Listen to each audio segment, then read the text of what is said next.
মমতা সরকারের বিরুদ্ধে বিশাল বড় পদক্ষেপ হাইকোর্টের। তৃণমূল নেতার চাকরি বরখাস্ত করলেন কলকাতা হাইকোর্টের বিচারপতি। বিস্তারিত জানতে ভিডিওটি শেষ অবধি দেখুন, 5 মিনিটেই রায়।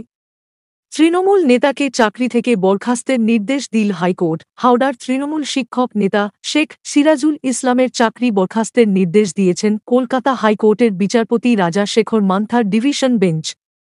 বিচারপতি মান্থা স্পষ্ট ভাষায় জানান, দুর্নীতি করে চাকরি পাওয়া শেখ সিরাজুলকে আর চাকরিতে রাখা যাবে না। বুধবার থেকেই এই নির্দেশ কার্যকরী হয়ে গেছে।